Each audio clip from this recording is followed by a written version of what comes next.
Fala pessoal, beleza? Estamos aqui com mais um podcast da Liga dos Traders. Eu, GG e o... Miguelito, com vários O. Assim. Gente, hoje a gente vai falar com um convidado super especial, com um talento impressionante, vem crescendo muito nas redes sociais, isso devido ao seu profissionalismo, às suas técnicas, está no mercado há muito tempo. E para nós é uma honra, né, tê-lo aqui. Tá caramba, eu tô com a gente admira aqui. pra caramba. A gente só convida gente que a gente admira, né? A gente nunca convida nenhum mala, né? Não, aí nem vamos, nem vamos. Sei lá, vamos tentar essa experiência de um mala. Não dá. Não dá, só vai dar corte ruim, né? Então, olha só, com vocês aqui, eu vou pedir para ele se apresentar. Ele que sabe da vida dele, não vou falar nada. Léo Hoffman. Seja bem-vindo, Leozinho. Obrigado, gente. A honra é toda minha de poder estar participando aqui com vocês, grandes amigos do mercado que sempre me receberam muito bem nas vindas aqui para São Paulo. E é uma honra de verdade poder, mais uma vez, estar colaborando aí com a comunidade de traders que a gente tem, trazer um pouquinho de informação da minha experiência e estar trocando um pouco disso com a galera. Muito legal. A honra é nossa, né? Não, total, Não, sem quando dúvida a nenhuma. gente... vai ser o Léo que vai vir aqui, né? Eu já fiquei sem andar uns dias de perna bamba aí, pô, o Léozinho... Porque a gente, assim, eu que sou novo no mercado, o GG já é mais velho... Mas velho em que sentido? Em todos. E, pô, a gente procura se espelhar em boas pessoas, igual a gente já falou no começo aí, do seu profissionalismo, da sua técnica, da maneira que você opera, de como você leva a sério a profissão de trader. Então, assim...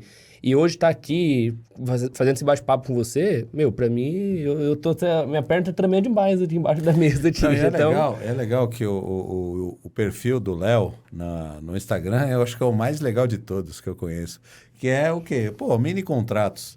A simplicidade do perfil, né, no Instagram. Eu falei, cara, mas ninguém tinha pensado nisso. Ele foi lá e pensou e é um sucesso. Ô, Leozinho, você ia perguntar Não, eu ia falar pra ele se apresentar e depois eu tinha uma pergunta pra... Já? Já, porque você tocou no nome aí que do mini contrato eu queria fazer. Mas se apresenta pro pessoal que tá em casa aí, fala um pouco de você aí. Vamos lá. Eu sou o Léo Hoffman, para quem não me conhece, do perfil @minicontratos, né?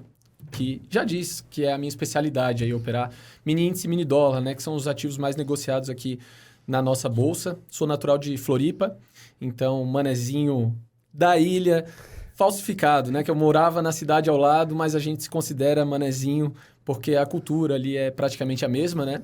Tô com 28 anos hoje e tô no mercado aí há 7 anos mais ou menos, né? Eu comecei no mercado em 2017 nas criptomoedas, que foi um ano muito...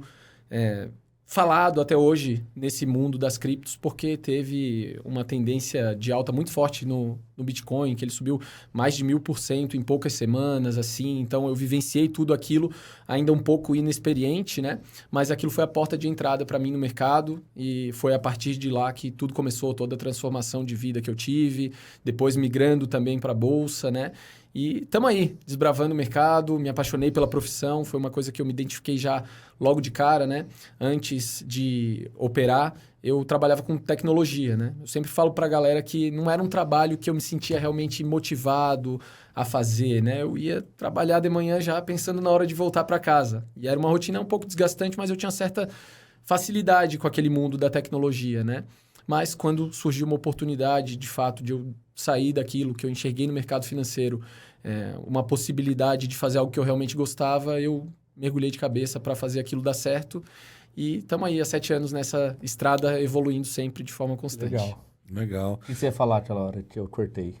Não esqueci. Esqueceu? Mas é que agora ele me falou um negócio que eu já cria uma curiosidade, né? Você entra pelo lado das criptos. Porque normalmente não entra... o pessoal de cripto fica em cripto. Não vem para B3, né?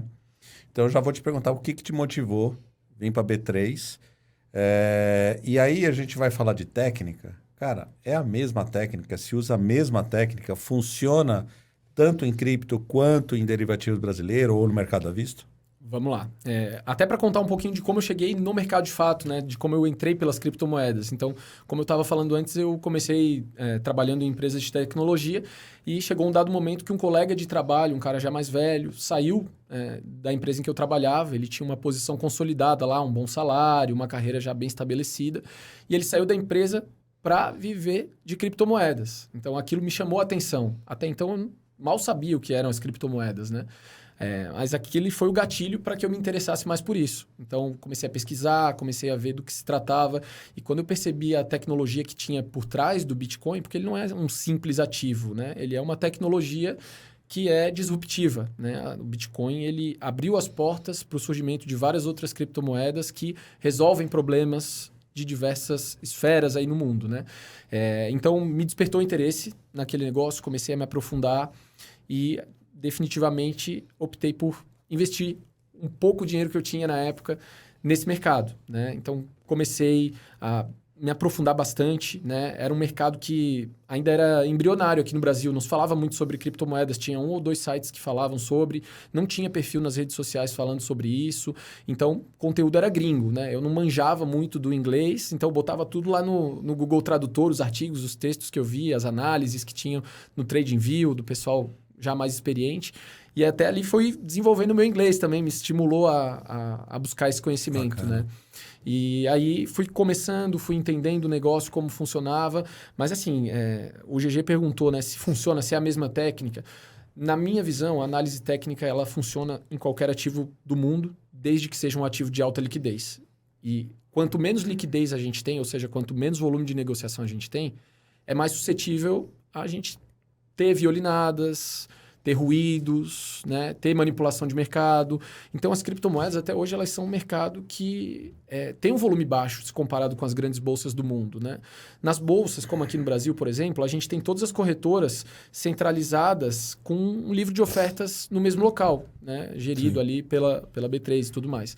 Nas criptomoedas, cada corretora tem a sua oferta, o seu livro de ofertas, né? Então, isso prejudica muito o volume de negociação e é muito mais fácil você tomar violinado. Então, quando eu operava nas criptos com mais constância, né? Porque hoje eu opero mais longo prazo nelas, eu fazia pelo gráfico de 60 minutos, pelo gráfico de 4 horas, né? Até porque eu operava no início na parte da noite, quando eu chegava do meu trabalho, e às vezes, durante o trabalho, dava uma olhadinha ali para gerir as posições, para fazer uma entradinha uma vez ou outra, porque eu tinha um pouquinho de flexibilidade, né?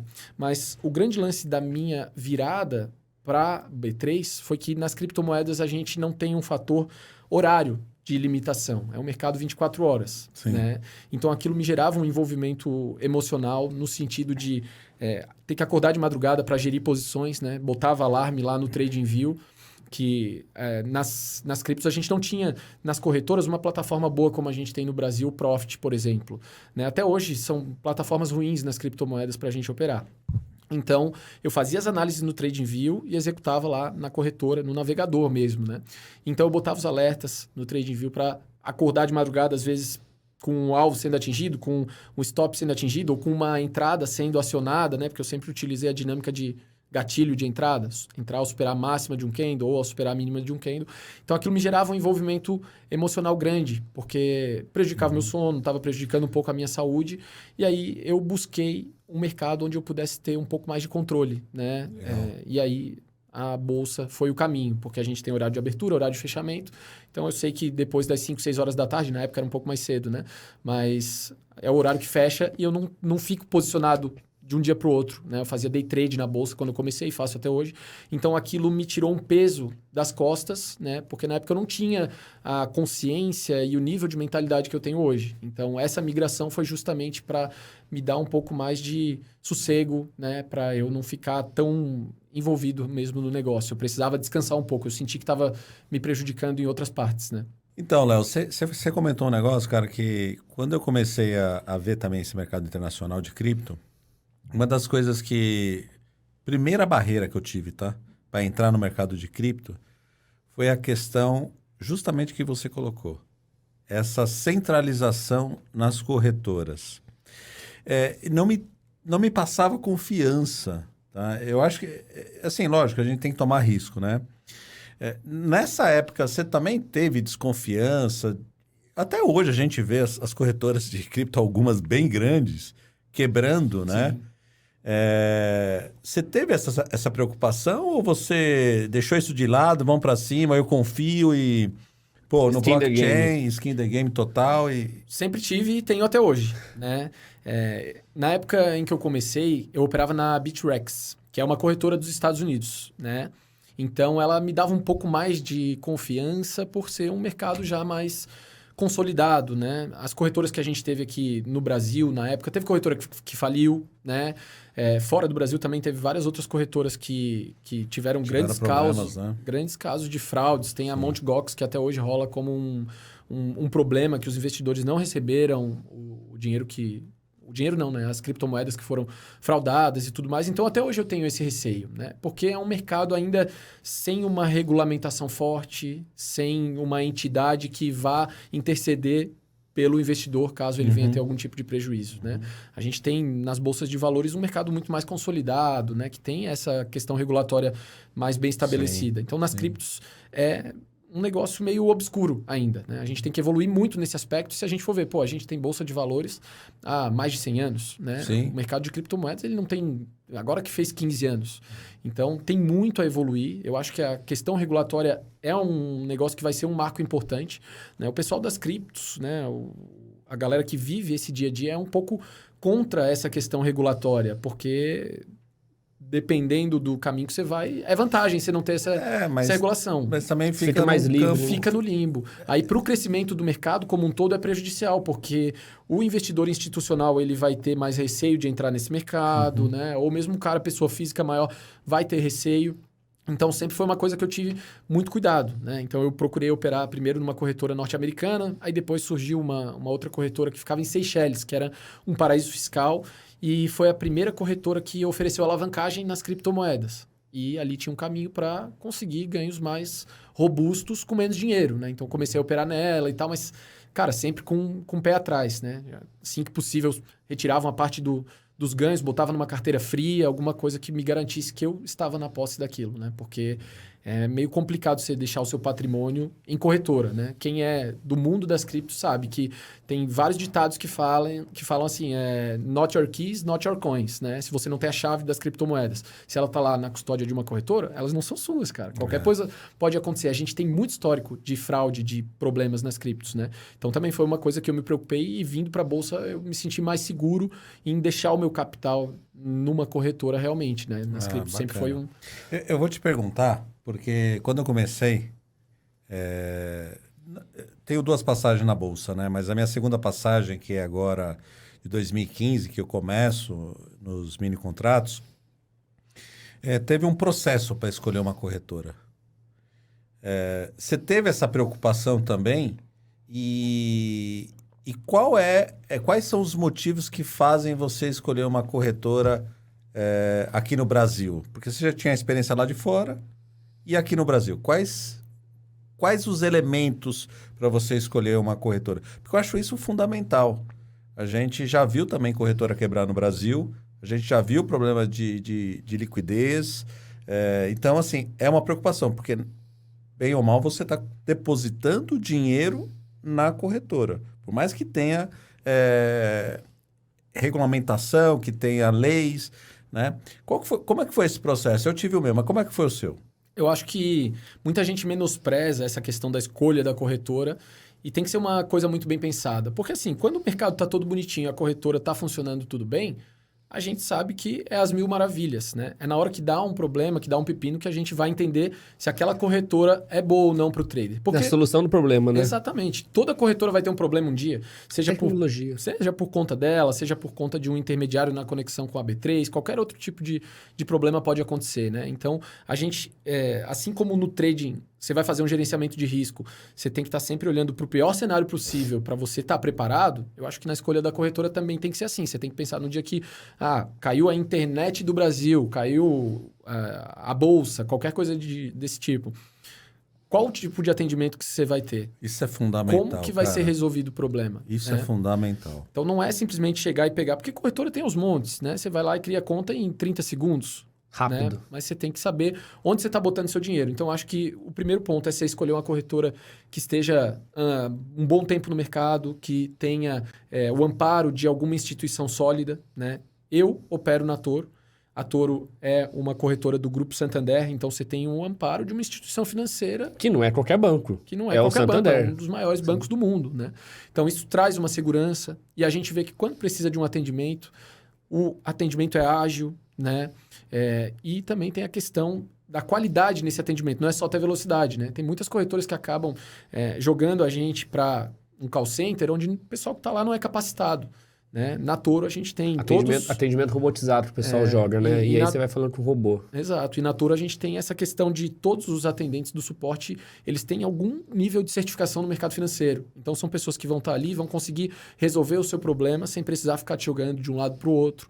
Né? Tem DMA4, para quem não sabe, o nível ali de conexão com a B3. Né? Colocation, né? Colocation, ficar alocado dentro do ambiente da B3, então isso garante uma comunicação mais estável, mais rápida. Então, acho que isso é essencial, você escolher uma estrutura operacional, não só a corretora, mas você tem que ter uma máquina que vai te suprir bem, você tem que ter uma boa internet, e a corretora faz parte disso, né? Não é só você olhar para o gráfico. Tudo que está por trás dele também envolve você ser um trader de alta performance. Eu ia perguntar isso. Bom, tudo bem, a gente fez esse processo, a gente escolheu uma corretora confiável, sólida, e aí vai para a técnica.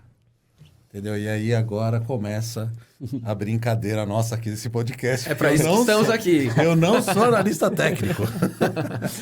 Agora, eu posso... Aliás, a gente tem aqui, ó, para induzir ele a ir pro fluxo e tal, mas eu acho que vai ser difícil. Agora, galera, ó, isso aqui é uma Stock Ticker Machine, entendeu? Original. Fluxo, original, Thomas Edison, entendeu? A gente colocou aqui para ver se o Léo, ele muda a casaca pro fluxo. Eu vou tentar, eu não sei se eu vou conseguir.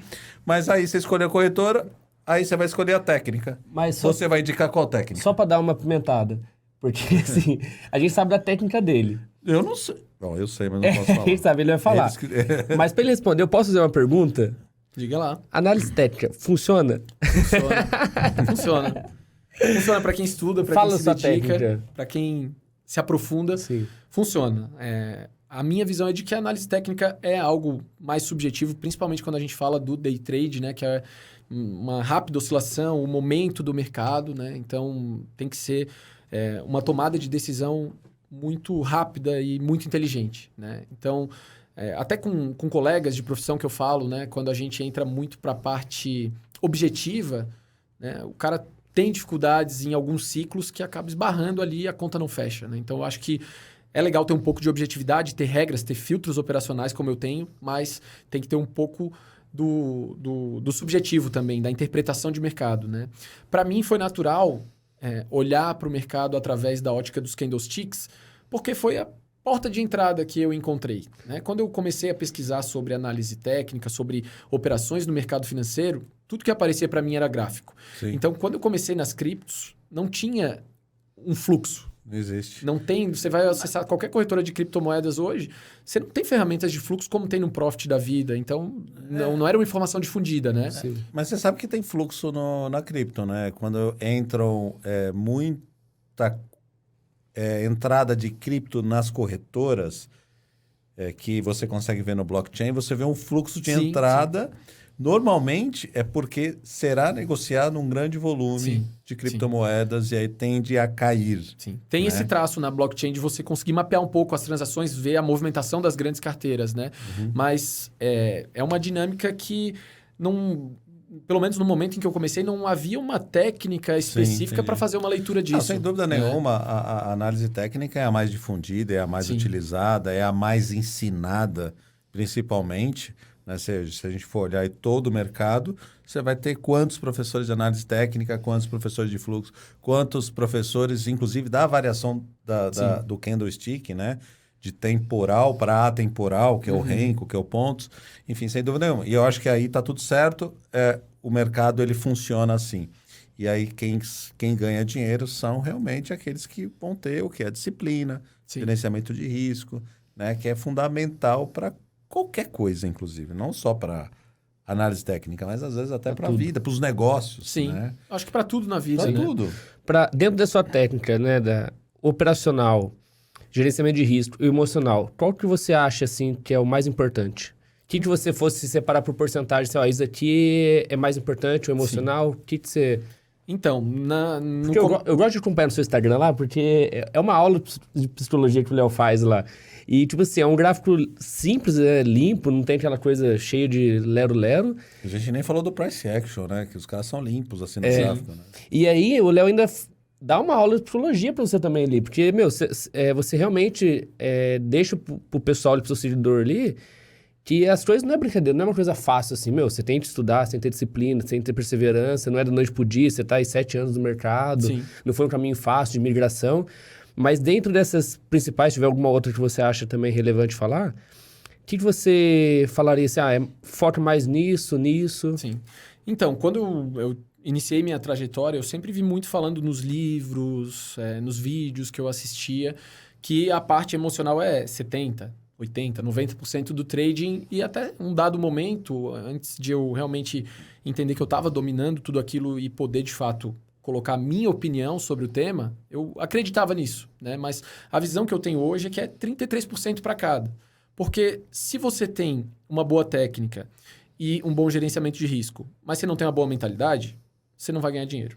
Se você tem uma boa mentalidade, um bom gerenciamento de risco, mas não tem uma boa técnica, você também não vai ganhar dinheiro, né? Então, em qualquer das combinações, se falta um desses 3 pilares, você não vai ganhar dinheiro de forma consistente, né? Então, para mim, é 33% para cada. Agora, se vai ser mais difícil ou mais fácil evoluir na parte emocional, são outros 500. Né? Eu concordo que normalmente, para a maior parte das pessoas, é mais difícil de evoluir no aspecto emocional. Mas eu dou o mesmo peso para os 3, porque se eu tirar qualquer um deles, ou se qualquer um deles estiver fora do eixo, o todo não funciona. Né? Então, eu hoje enxergo com essa ótica, fugindo um pouco de repetir aquilo que eu ouvia no passado e procurando dar a minha visão, né? Da minha experiência em relação a isso. Então, acho que é 33% para cada.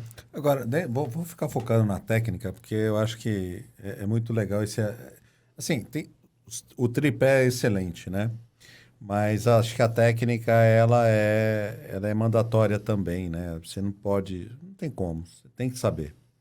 Dentro desse processo seu de evolução, você tentou mudar de técnica, tentou estudar outras técnicas, não se adaptou. Como é que foi esse processo? Sim. Porque olha, eu comecei estudando análise técnica, nuvens de Shimoku. Cara, desculpa, aquilo ali pode funcionar para algum ativo, eu não sei qual ainda, mas para derivativos que é muito rápido, Sim. né, que a velocidade Ele demora muito para dar o sinal. eu não me adaptei, assim, mesmo sendo leigo, né? Então, eu tive que mudar de técnica. Você passou por isso também? Ou... Passei, com certeza. Na época que eu comecei, eu acessava alguns canais no Telegram que tinha, né, alguns fóruns que tinha, então se falava sobre muitos indicadores. Então, eu aprendi sobre banda de Bollinger, sobre o IFR, sobre MACD, sobre OBV, ADR, e por aí vai, né? Vários e vários indicadores até encontrar a metodologia. Mas dentro da análise técnica. Tudo dentro da análise técnica. Eu nunca olhei para nada externo. Você nunca olhou para price action, assim? Não, vou limpar o gráfico. Não. Sempre usando indicadores. Vou usar Renko. Não. Na época em que eu comecei, nem se falava sobre o Renko. Eu nem sabia que existia o Renko. Eu acho que ele ganhou um pouco de popularidade depois. Ou se já existia, não chegou até minha informação. Porque eu fui ouvir falar de Renko, acho que alguns anos depois de eu ter entrado, que eu vi que o negócio estava se popularizando, né? Mas eu nunca cheguei a dar uma atenção para isso, assim como também acabei nunca dando uma atenção para o fluxo, porque eu me identifiquei com a análise técnica mesmo. Eu sei que o fluxo funciona, eu sei que você opera fluxo e o fluxo é bom para você, né? Aquele negócio que a gente fala, você tem que usar uma técnica com a qual... Se é bom para mim, é bom para você. Você tem que usar uma técnica com a qual você identifique. Você se identifique. Isso é mental, viu? Sim. Porque você se identifica com aquilo. E para mim, quando eu pego o fluxo, no meu caso, para mim é um bicho de 7 cabeças. Talvez porque eu nunca tenha me aprofundado naquilo. Né? E eu tenho colegas que operam fluxo e eles falam que a análise técnica para eles é um bicho de 7 cabeças. Então, vai muito do seu perfil analítico do negócio. Sim, que faz sentido para você. Concordo. Você acostumou que você aprendeu, aquilo que você desenvolveu. E o Miguelito estava falando do meu Instagram lá, que tem umas aulas de psicologia e tal. E, cara, o mercado é psicologia, né? Porque a gente está tentando entender o comportamento das manadas. O que aquele grupo de pessoas em conjunto pode ou não fazer, até onde pode conduzir o preço. Né? Então, quando a gente tenta olhar um player no mercado de forma isolada, eu vou tentar olhar o que o GG está fazendo. Cara, é muito difícil de eu entender o comportamento de um player sozinho. Mas quando a gente reúne um grupo de pessoas, o ser humano, ele executa padrões, né? E aí que entra a questão da análise técnica. E para mim, os candlesticks têm muito dessa questão emocional, né? De eu ver o tamanho de um pavio, o tamanho do corpo, né? Essa relação entre pavio e corpo, a posição em que ele surge, o volume que tem. Então, para mim, aquilo me dá uma mensagem, de fato, como se o mercado estivesse falando comigo, né? Do ponto em que eu sei que se eu entrar ali naquele exato lugar, eu tenho uma maior probabilidade de ser bem-sucedido, porque o mercado me trouxe aquela mensagem. E é claro, eu não aprendi a ler essa mensagem da noite para o dia, né? Eu fui adicionando filtros para entender quando essa mensagem pode ser confiável ou não. Mas isso que você está falando é justamente o fundamento da análise técnica clássica de candlestick. Sim. Né? Porque assim, ó, no começo era só fundamentalistas, os analistas fundamentalistas. Então você via balanço, você via as questões das empresas para você poder operar. Operar de forma macro, para você poder, né, entender. Longo prazo. Mais a longo prazo. E eu acho que com o tempo, né, o mercado acionário, o mercado de capitais no mundo inteiro cresceu. Né? Eu assisti isso depois com a tecnologia, na década de 70. E aí começaram os analistas técnicos a aparecerem no cenário. E os fundamentalistas diziam assim, cara, esses caras aí são tudo bruxo, esses caras não sabem nada. Foram muito menosprezados, né? Muito no começo foram. Aí que... E a defesa, tá, é justamente essa. Olha, a gente olha os candles para a gente interpretar o sentimento do mercado, o sentimento dos players, o que eles querem ou não querem fazer, né? Eu acho que esse é o ponto, né? Exatamente. E aí, cara, o que difere isso aí, na minha opinião, para uma análise de fluxo é que o fluxo a gente só vai operar se tiver um deslocamento consistente. Sim. Né? Então a gente desconsidera pavios. Por exemplo, no gráfico de Renko, você pode até considerar pavio, mas você só considera os blocos que são construídos, né? Renko é tijolinho, né? Sim. Em japonês. E gráfico de pontos também. E aí a gente deixa de ver a questão sentimento do mercado para dizer o seguinte, cara, vocês resolveram? É isso? Então tá bom, então vamos naquele sentido, né? Eu acho que fica bem claro, né, das técnicas. E aqui também não estou para dizer que, poxa, não funciona ou funciona. A gente erra no fluxo. Sim. Normal. Todo trader erra, né? Todo mundo trade. Todo mundo erra. E assim, as pessoas acham que, às vezes, eu tenho um trader profissional e o cara não erra. O único que não perde no mercado é a Receita Federal, que ganha lá os nossos 20% todo mês. A bolsa, os emolumentos para cima e para baixo, né? Independente se você está ganhando ou perdendo. Você tem que Você tem que pagar. pagar emolumento, você tem que Né? pagar... E assim, a gente conhece muita gente no mercado, você também conhece. Cara, todo mundo fala, cara, a gente perde também. Alguns vendem o sonho que é milionário, ficar rápido, ganhar dinheiro. Que é o grande erro, acho que acaba estragando o mercado, né? Mas eu queria só pontuar essa questão da análise do mercado através dos candlesticks com a análise de fluxo. Né? Eu vejo essa diferença. Né? Mas quando você falou dos indicadores, você tem os seus indicadores, você usa indicadores, quais você prefere? Uso indicadores, né? Durante a trajetória eu usei vários e fui excluindo, né? Coisas que eu via que muitas vezes me davam conflitos nas entradas em vez de me trazer mais clareza, né? Então hoje eu sou um grande adepto do menos é mais. Então eu uso basicamente médias móveis, a VWAP, que é uma derivação de uma média móvel, né? E também Fibonacci. Então esses são os indicadores que eu utilizo, né? Nada além disso. E o meu gráfico eu procuro estar sempre com ele muito limpo, né? Eu prefiro dar ênfase ao preço, né? Às vezes a gente vê alguns analistas traçando muita coisa, é muito Fibonacci, é muita coisa misturada. Na minha visão, né? Na minha forma de enxergar o mercado, não estou dizendo que o cara não ganha dinheiro ou que ele é ineficiente, eu estou falando da minha forma de ver. Eu prefiro dar ênfase no preço, que é o preço que dá a direção. Os indicadores, eles vão me dar um amparo na tomada de decisão, né? Então, mesmo o Fibonacci que eu utilizo, muitas vezes ele não está lá na tela. Eu vou lá, traço, sei onde ele está e ele fica ali para mim implícito, né? Eu gosto de manter o meu foco realmente nos candlesticks, nesse comportamento do mercado, a relação entre força compradora e vendedora, né? Então, é essa a minha base, a minha estrutura. As médias móveis me ajudam muito na tomada de decisão, né? Para eu poder identificar os meus gatilhos, identificar quando o movimento está esticado ou não, né? E sem eu precisar olhar para muitos tempos gráficos, eu entender como que está a tendência em diferentes esferas, né? Porque eu olhando para uma média móvel eu opero no gráfico de 5 minutos. É isso né? que eu ia te perguntar. Eu opero no gráfico de 5 minutos. Acho que é o tempo gráfico mais utilizado mais no popular Brasil. no Brasil. Como que você chegou no de 5 minutos? Por que o de 5 minutos, assim? Porque saiu da cripto e veio pra B3. Sim. E aí, tipo, qual foi o estudo que você fez para chegar em 5 minutos? Além de ser o mais popular, né, eu procurei olhar pela ótica do risco e do retorno que eu poderia ter nesses tempos gráficos. Então, quando eu vou para um tempo gráfico muito menor, 2 minutos, 1 minuto, eu entendo que ali tem mais ruído, né? Isso é uma questão até lógica, né? Num candle de 2 minutos, a gente tem menos negócios do que em um candle de 5 minutos, por exemplo, né?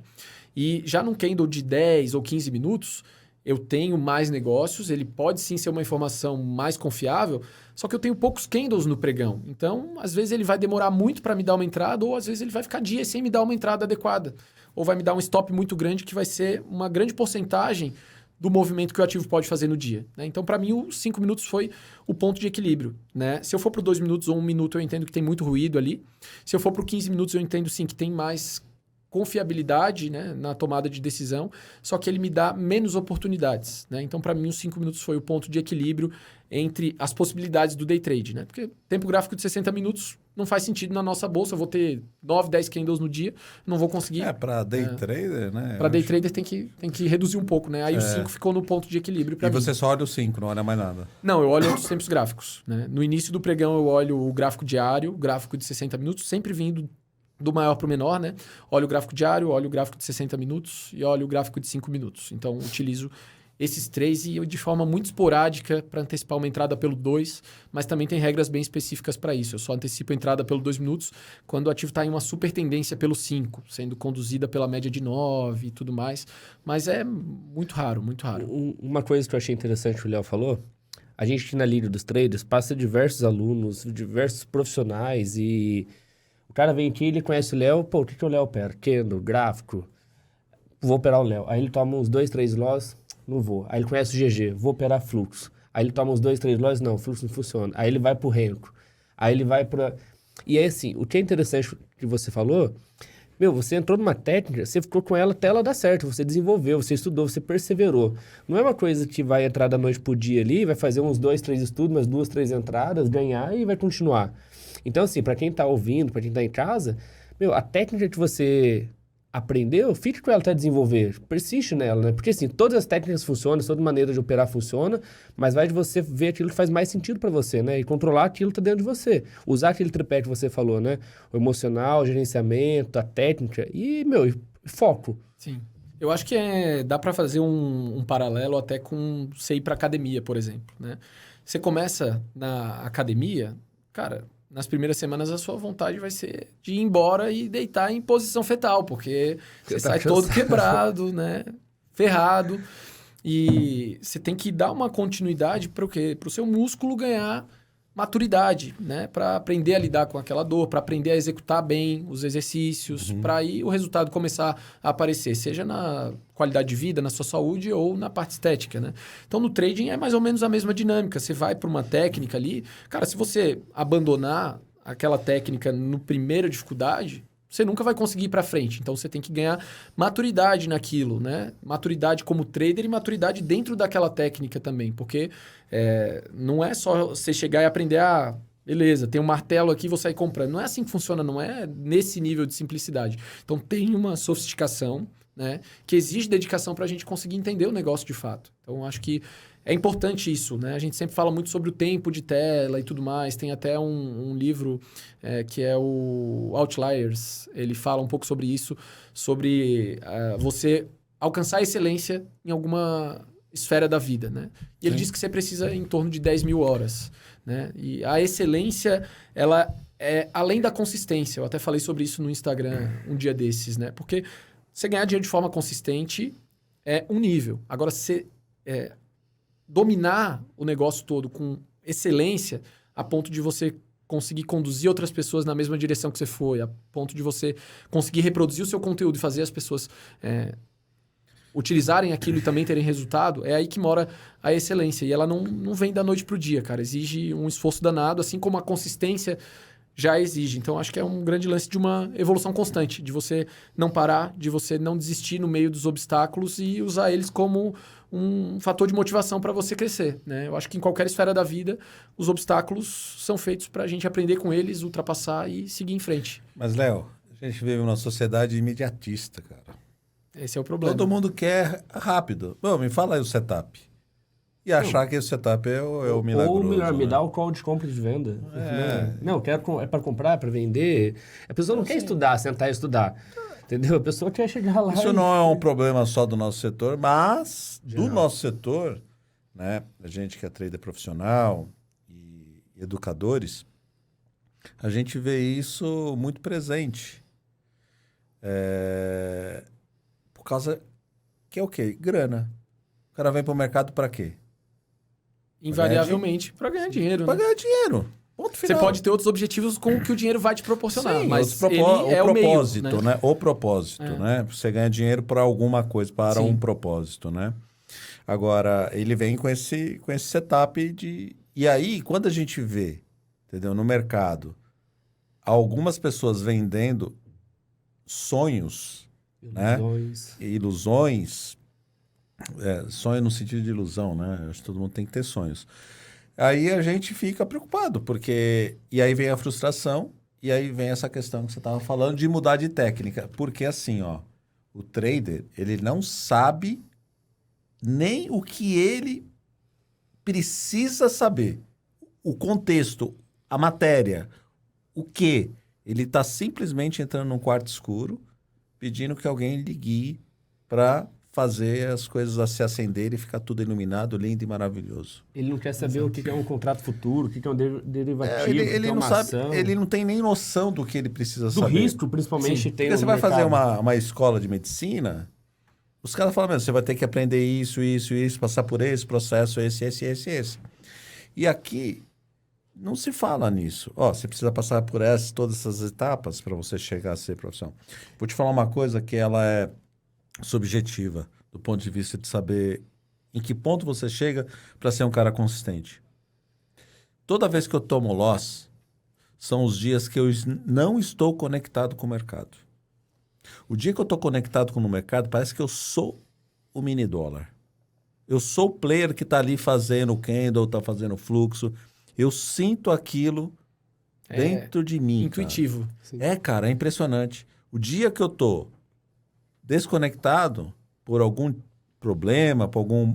Aí, cara, esse dia é o dia do loss. Quando o Miguelito te perturba, Mas né? aí ia ser todo dia, né? Mas fazer um... Aí ia ser só loss, né? Se fosse considerar isso. Pô, Mas eu sentava longe do GG, né? Aí ele ficava com saudade. Eu disse, não, senta aqui do meu lado aqui. Mas você concorda com isso, cara? Com certeza. Porque, cara, se você entrar pra tradar achando que aquilo ali é um simples videogame, cara, tu tá ferrado. Porque assim, igual, esse ano, começo do ano, eu tava operando. E aí, como a gente aumentou os projetos na Líder, podcast, live, treinamentos, imersões, várias outras demandas, até questão de marketing, do digital, a gente divide as coisas entre eu e o Consome GG, muito, né? né? Então, assim, eu não conseguia olhar o gráfico, responder o WhatsApp de aluno, suporte. Se você não tá focado, nem adianta ir Criar pro gráfico. campanha, ver se o rapaz fez os criativos, fez a arte, criou a landing page, se o BM tá funcionando, se o acesso tá liberado, e aí tem que olhar o mercado, aí você comprou, o outro chamou você. Você fica perdido. Você fica assim, o que eu tô fazendo? Aí você toma loss, você, pô, mas o mercado tá contra mim. Não é que você entrou onde não era pra entrar, você tá desatento, não tá conectado. Mas pegando esse gancho que o GG falou da educação, e que você falou que você já tem esse tempo de mercado de 7 anos, você lembra quando foi o insight que você teve? Você era educador. Tipo assim, isso, a parte de ser educador, né? Sempre teve enraizado em você? Ou você, sei lá, acordei, tropecei e vou ser educador, vou ensinar sobre operações pro pessoal e... Como que foi essa... Sim, eu nunca tinha, até um dado momento da minha vida, eu nunca tinha pensado em ensinar ninguém a nada, né? A minha mãe é professora e depois de um tempo, como educador no nicho de trading, eu fui entendendo que aquilo poderia ter sido herdado como um possível dom, assim, porque eu realmente me apaixonei pelo negócio, gosto de ensinar e tudo mais, né? Mas aconteceu no finalzinho da pandemia ali, mais ou menos, né? Eu e a minha esposa, a gente estava... num plano de rodar o mundo, né? A gente tinha começado esse projeto e tudo mais. E aí veio a pandemia, né? Então, cortou, fecharam-se as fronteiras e tudo mais. E o ano de 2020 foi um ano de muita reflexão pra gente, de tudo que a gente estava fazendo na nossa vida. E aí veio 2021, a gente ainda sem poder viajar, sem poder fazer as coisas, por mais que uma ou outra fronteira já tivesse aberta, ainda era muito arriscado, né? E muito cheio de burocracia. Burocracia, seja pela barreira sanitária ou, às vezes, até mesmo o medo de ficar doente num país desconhecido, né? E aí, nesse ano de 2021, a gente estava com tempo livre, né? Já tinha passado 2020 da reflexão e veio 2021 ali do tédio, né? De você não poder fazer muita coisa fora de casa ainda e tudo mais. E aí veio a ideia de começar a compartilhar o meu dia a dia no mercado, né? Aí eu comecei o perfil, compartilhando um pouquinho das minhas operações, da minha visão, e as pessoas começaram a pedir para eu trazer mais daquilo. Então, eu comecei em maio de 2021, o perfil Mini Contratos no Instagram. E aí, fui produzindo conteúdo diariamente, assim, né? Me dedicando bastante para aquilo. A galera foi gostando, foi criando uma comunidade, um senso de conexão ali com a galera, porque eu sempre respondi todo mundo individualmente, né? Até hoje é assim, né? Eu não tenho uma equipe de suporte que faz por mim. Eu vou lá, respondo todo mundo, mando áudio, mando foto, né? Ajudo no que eu posso, né?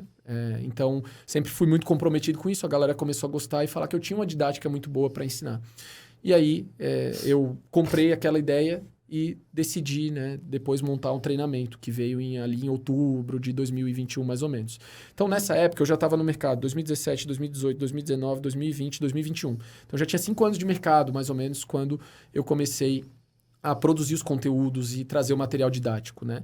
Se fosse muito antes disso, eu acho que eu não me sentiria confortável, porque eu não sentiria que eu estaria realmente dominando o negócio a ponto de ensinar outras pessoas. Isso chama-se honestidade. E eu sempre tive essa visão, né? Desde quando eu comecei no educacional ali, falei, não, agora eu posso fazer, eu estou pronto. Né? Porque eu venho de uma família que não tinha grandes condições, né? Minha mãe é professora, meu pai trabalhava em uma empresa de materiais de construção e tudo mais. Então, nunca tive uma vida muito privilegiada, né?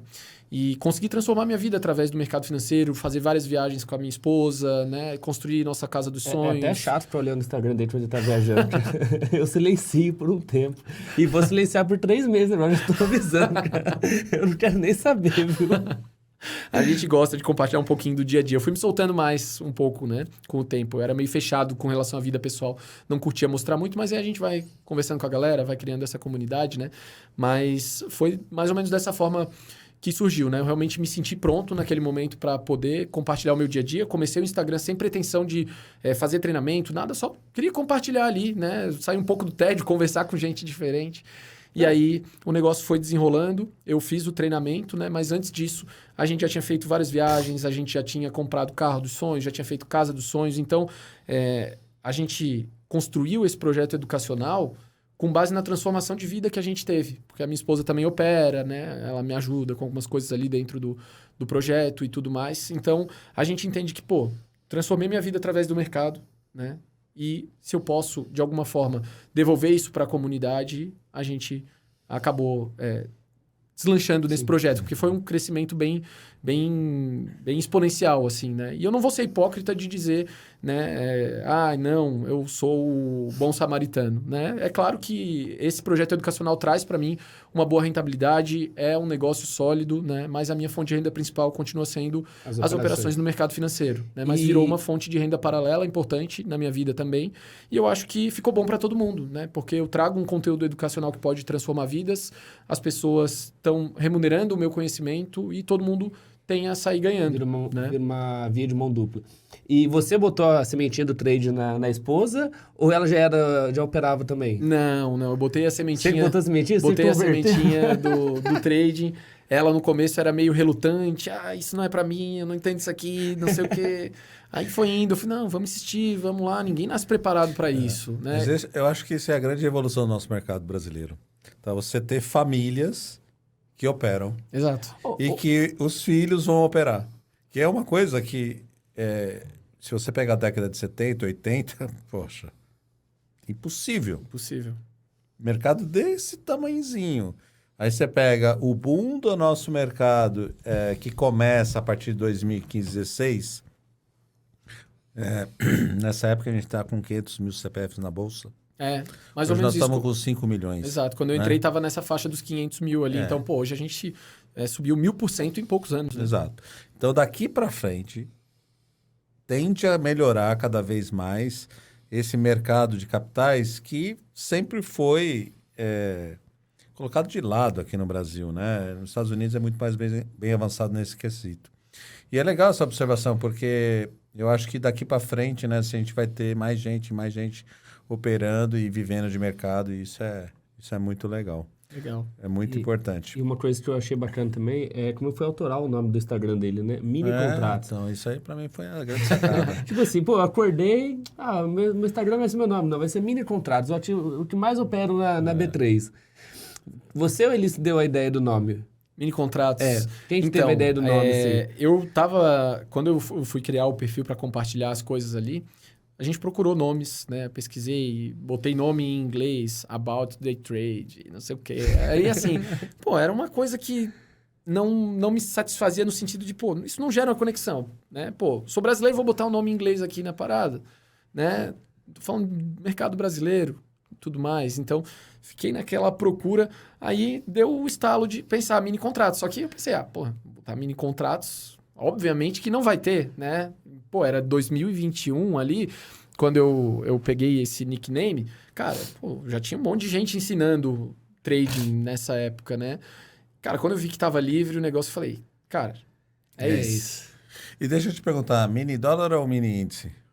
Cara, gosto dos dois. Gosta dos dois? O mini dólar é mais adestradinho, mas eu gosto dos dois porque, na minha visão, é importante eu ter um leque de oportunidades maior. Mas você opera os dois ao mesmo tempo? Opera os dois. E aí, às vezes, você vai ter uma região que o dólar está mais travado e o índice vai estar melhor para operar, né? Ou vice-versa. Então, às vezes acontece de eu compartilhar os resultados lá no Instagram e a galera fala assim, pô, esse mês você fez 80% das suas operações no índice, ou 80% das suas operações no dólar, você prefere o dólar, prefere o índice? Não, eu tô ali olhando os dois, é o que deu entrada. E como eu sou um cara que faz poucas operações, né? Na média eu faço ali no máximo 2 operações por dia. No máximo não, na média, né? Mas chega a fazer 4 num dia que eu operei muito, né? Mas na média ali é em torno de 2. Então, assim, se eu pego um ativo que está num cenário muito bom, numa tendência forte, bonita e tal, cara, eu vou acabar operando mais aquele ativo de forma intuitiva, né? Não que eu estou escolhendo ele, eu quero operar só índice esse mês, ou quero operar mais dólar aquele mês, né? É de acordo com a estrutura que o mercado tá oferecendo para operar mesmo. Ações, nada? Nada. Nunca? Não. Ou tem na Para trading assim, não. Só pra, mas você tem a carteira position aí, tá. mas aí entra a parte fundamentalista também e aí faço ações americanas. Porque para as ações aqui no Brasil, se a gente for ver o dolarizado, né, do Ibov, a gente é o patinho feio dos mercados, né, cara? Se você for ver lá o EWZ, pô, desde 2008, além de não renovar topo, o negócio derreteu, né? Então aí a gente comparando... Teoricamente estaria bem barato, né? Na teoria é isso, só que a gente não vê, a gente sempre faz aqueles voos de galinha e o negócio não deslancha, né? Então, às vezes você vê, pô, sei lá, pega ali na pandemia, caiu até os 60 mil pontos, depois subiu até os 120, 130, né? Pô, subiu 100% ali e tal. Só que, cara, você vai ver no dolarizado, o negócio ficou feio, né? E a gente vive num mundo dolarizado. Enquanto a gente teve a pandemia, os automóveis ficaram mais caros, a comida, o combustível, né? Então, cara, o dólar move o mundo ainda, né? Isso vai mudar algum dia, com certeza. E depois da pandemia ainda teve a guerra, né? Então, a guerra da Ucrânia. Isso. Então, a gente entra num mundo onde, cara, a gente tem que estar envolvido no mundo dolarizado, né? Então, se você for comparar o movimento do Nasdaq com o movimento do EWZ, cara... É uma escolha quase que obrigatória ter, no mínimo, uma boa fatia do patrimônio dolarizado, né? No mercado americano ou algo do tipo, né? Então, como eu vim também das criptos, né? E as criptos são um mercado altamente dolarizado, né? Todos os pares que tinha na época era ou com Bitcoin ou com dólar Tether, né? Que é uma criptomoeda que tem paridade com o dólar. Então, eu já olhava para esse mundo com bons olhos, né? Aí comecei, quando eu vim para a Bolsa, também investindo um pouco em fundos imobiliários e tudo mais, mas eu vi que aquilo não me trazia uma boa rentabilidade que compensava o risco, né? E aí acabei focando na parte de ações mais no mercado americano. Mas aí entra a parte fundamentalista e vai além do trading, né? Léo, pessoal que vai estar nos assistindo aqui, tem muita gente que quer entrar no mercado. Cara, dica de ouro. Você já andou pelo caminho, você já tomou na cabeça, já... Né? Todo mundo que começa, né? A gente tem esses tropeços, né? Pô, os mais experientes a gente tem que escutar. Dica de ouro. Dica que você fala assim, cara, faça isso que a sua probabilidade de se dar bem no mercado aumenta muito. Cara, eu diria que não é uma única dica, mas um conjunto de coisas, né? Sim. Se for para entrar, tem que entrar para fazer a coisa certa, né? Então, não adianta você entrar sem estar realmente focado em fazer disso um projeto de vida e não um hobby, né? O trading não é um hobby. Ele é um projeto de vida realmente, onde você tem que se comprometer a mudar coisas na sua vida pessoal para as coisas funcionarem no mercado. Então, se você não for uma pessoa disciplinada, como eu não era no início, você vai ter que se tornar disciplinado na sua vida para ser disciplinado no trade, né? Então, se você é uma pessoa que não cumpre os seus horários, não cumpre seus compromissos, você não... coisas sutis do dia a dia, né? De você, não arruma sua cama, não lava uma louça, não deixa as coisas bagunçadas. Cara, esse tipo de comportamento, ele vai acabar te prejudicando também no mercado, porque você não vai ser disciplinado no trading se você não for na sua vida.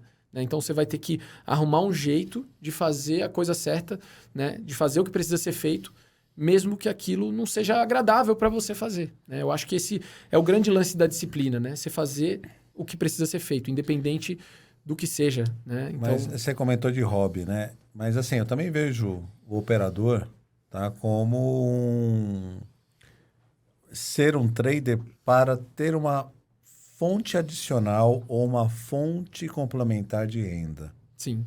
Né? Você encara isso também dessa maneira? Cara, eu acho que é o caminho natural para quem está começando encarar como uma fonte de renda extra, né? E aí depois essa fonte de renda extra pode e deve em algum momento se tornar a fonte de renda primária, né? Porque a gente sabe que o mercado ele abre portas para que você ganhe um dinheiro que dificilmente você vai ganhar em outros lugares, né? A maioria das profissões chega uma parte ali que você tem um teto de ganhos que você vai conseguir, aí você só vai conseguir algo diferente se você for um executivo de uma empresa onde você vai ter uma bonificação ou empreendendo, né? Tendo um próprio negócio, alguma coisa desse tipo. Mas eu acho legal as pessoas começarem pensando em uma renda extra, mas já vislumbrando o potencial de aquilo se tornar realmente uma profissão. Né? Porque, cara, é um infinito mar de possibilidades, né? E a questão de começar como uma renda extra eu acho que é importante porque a pessoa não pode chegar e jogar tudo pro alto para tentar viver de mercado. Não, é difícil porque demais. em 99,9% dos casos, a pessoa que não tem resultados no mercado, seja na conta real ou no simulador, né? E ela joga tudo pro alto. Vou pedir demissão do meu emprego, vou fechar minha empresa para tentar viver de mercado. Cara, normalmente isso não vai funcionar. Porque você vai se colocar num nível de pressão psicológica que você não vai saber lidar. Porque você está ainda na fase de desenvolvimento, você não conseguiu construir uma mentalidade, né? Não tem um operacional bem redondinho. Então, eu acho que tem que ser esse o caminho, mais ou menos como eu fiz, né? Eu tinha o meu emprego, em paralelo eu operava, e aí quando o negócio começou a ganhar corpo, eu comecei a ganhar dinheiro de verdade, eu consegui construir um colchão de liquidez que me permitia, né? Manter meu custo de vida por alguns anos, aí sim eu pedi demissão do meu emprego. Bacana. Antes disso eu não faria, porque seria um tiro no pé ou uma loucura, né? Tem muita gente que acaba fazendo isso, aí o cara acaba se frustrando. Então, acho que tem que fazer com bastante planejamento para que o negócio seja bem sucedido. E aquele cara lá atrás que trabalhava com você, você falou para ele, você foi minha inspiração para mudar de emprego? Cara, eu nunca mais encontrei. Nunca mais? Nunca mais encontrei. Nem sabe? Não sei. Assim, era um cara que a gente não tinha um grande contato. Ele trabalhava comigo na mesma empresa, mas era de outro setor, né? O núcleo ali dentro da empresa, de amizades e tal, já era um núcleo diferente, até por ser um cara mais velho, eu era mais molecão, tinha lá meus 20, 21 anos, mais ou menos, na época, né? Então, é um cara que eu não tinha um grande contato. Eu falava com ele coisas básicas de trabalho, assim, em um ano eu devo ter falado com ele 4 vezes, alguma coisa do gênero, assim. Então, eu fiquei sabendo disso não por ele, mas por outras pessoas. Né? E aí depois até fui procurar para conversar, era até Celso o nome dele. E aí não encontrei mais no Instagram e tal, não sei se tem, mas é até uma porque você falou, né, boa... que ele largou para viver e isso foi uma inspiração para você, né? Até Sim. você se... seria legal, né? Pra Sim. saber se ele tá no mercado ainda, Sim. né? Pô, a pessoa, não, tô no mercado, não tô, desisti, mas, né, enfim, seria bacana. Pô, Leozão, eu queria te agradecer aí a presença. Pô, legal pra caramba ter você aqui, São Paulo, na Liga, mais uma vez. É sempre legal conversar. Pô, com você. A gente podia ficar aqui horas e horas, né?